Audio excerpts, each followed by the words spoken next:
ni Mtoro TV. Mwanamume anaweza kumuoa mwanamke, kuoana na olewa mwanamume mmoja tu.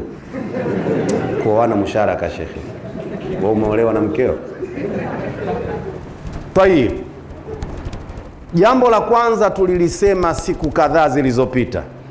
Sheria imekataza mtu kujinasibisha na baba sio wake. Hilo tulilisema haramu. Kwa hiyo huyu aliyefanya hili kwanza akafanya haramu. A. B. Sasa ndio ishatokea. Licha ya kuwa haramu, mtu ndio kafanya. Ima anajua kaamua tu kujitia usogoro, au kafanya hivyo akiwa hajui. Je, kisekula anaruhusiwa kukurithi, anakurithi? Je, na dini nayo inasemaje hapo?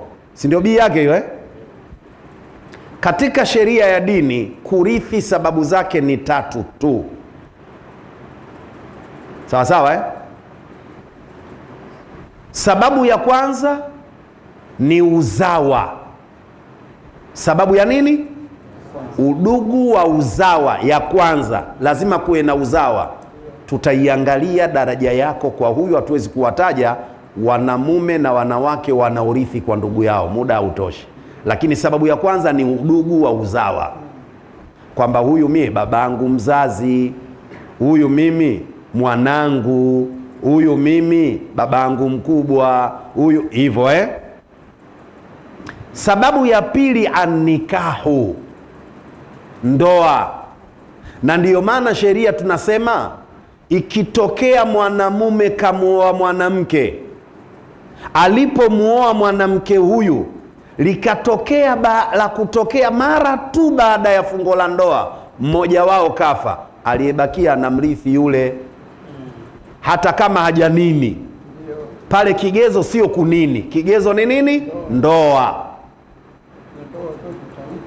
Na ndoa kwetu tamko, nimekuozesha fulani binti fulani, nimeoa. Kama ndoa hili kuwa sahihi, basi mmoja wapo akitangulia mwingine anamrithi mwenziwe.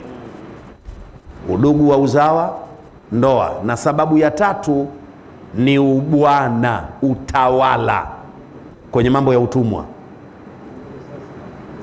Si umenielewa? Kwa hiyo habari ya kumpa jina lako awe anakurithi wewe, hiyo ni mirathi ya kikafiri, sio mirathi ya Uislamu. Hakuna habari hiyo kwamba mke wangu kaja na Sharifu, tunaita Sharifu mtoto wa kufikia. Umempenda, umemlea mtoto yule akawa mtiifu kuliko wanao mwenyewe, alafu mtoto yule kwa sababu umemlea akiwa mdogo, basi awe anakurithi katika dini hana chake, akarithi kwa babake. Hapa wanarithi wanao tu, huyu hayumo. Si umenielewa? Kwa hiyo ni udugu wa uzawa, ndoa na utawala, ubwana. Basi kwa hiyo huyo hawezi kurithi. Lakini kama alifanya hivyo, amuombe msamaha Mwenyezi Mungu, ikiwezekana afanye namna afute hilo, lakini kafanya makosa kisharia. Uruhusiwi kumpa mtoto jina si lako. Mtoto si wako ukampa ubini wako. Yani mwanangu Ahmadi Jaafari Shidada huyo hapa kaja kusoma kwangu Makonde. Sasa tena kanogewa kwa sababu mimi Mdengereko, yeye Makonde. Sasa basi mimi nitajijita Ahmadi Mziwanda. Kwa sifa ni sawa, lakini anatakiwa jina lake ni lile lile la baba yake Ahmad Jaafar. Hata kama kasoma kila kitu, shehe kampenda, kampa ilmu kuliko mwanafunzi, yeye atabaki kuwa Ahmad Jaafari Makonde, hawezi kuwa Mdengereko.